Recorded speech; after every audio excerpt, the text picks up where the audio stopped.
where does someone identify it probably as a subsidy that could help a community and at the same time a freebie? There seems to be a confusion over subsidy and freebie when it comes to political posturing, isn't it?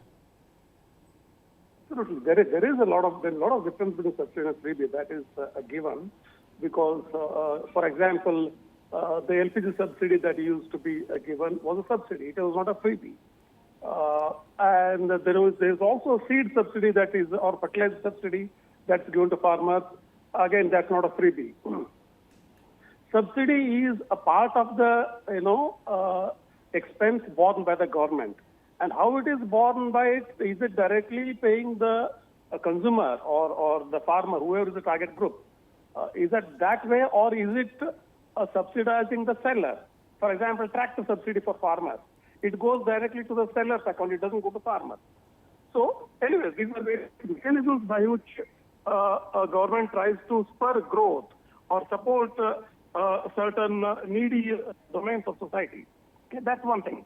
But this argument about this freebies, whether it is stipend for Congress stipend for, the graduates and diploma, or every housewife being given 2,000 rupees, all these Congress guarantees that are there in Karnataka, they can be called, very easily freebies. But at the same time, why these things happen?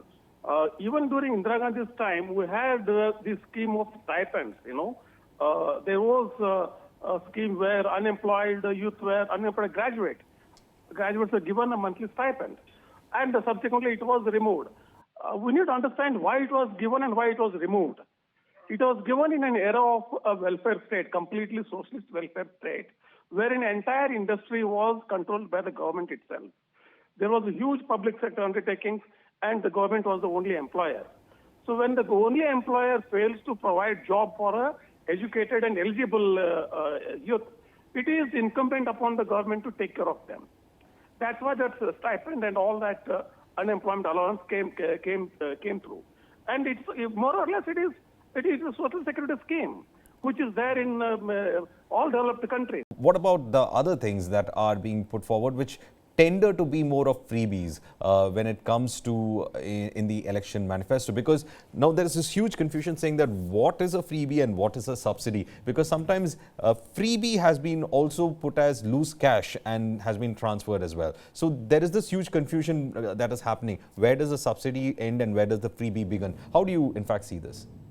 No, in any state, if the government that is in power or those who are fighting elections, if they promise, it should be within the limits. There is a Lakshman Rekha where the economy and the kind of debt that particular state owes, it should be taken care of. Otherwise, you will go back. How much of revenue the state is going to get, and from that, how much it can go for subsidies.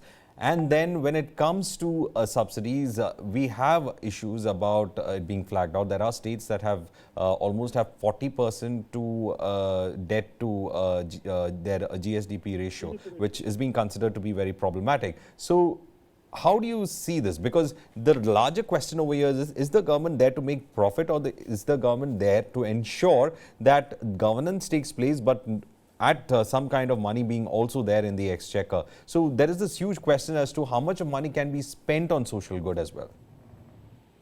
I will start by extending the point Professor Puranik said about lovers and politicians not keeping any promises.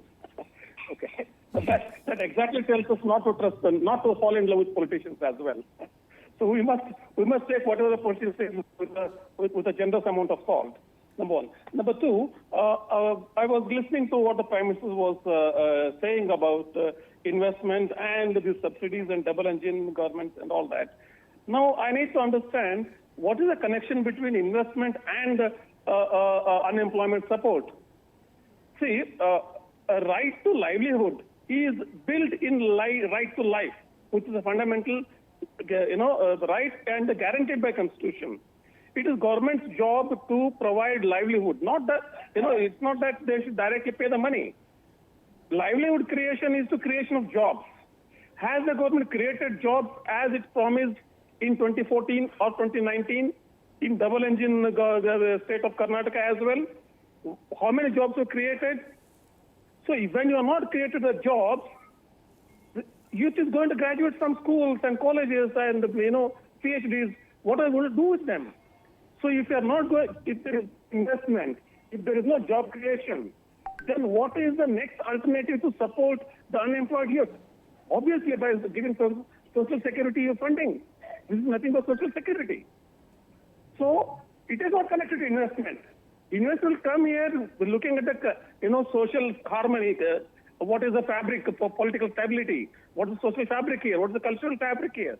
Looking at that, those are the things that influence investors.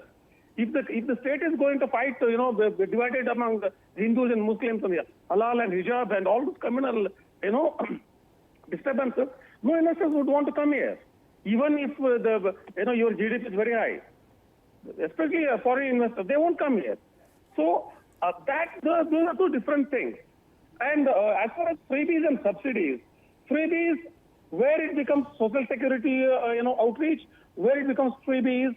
For example, in Tamil Nadu, we have had in past a particular political party promising free television to everybody, and another party coming and telling them free cable connections to every television. So that is a freebie.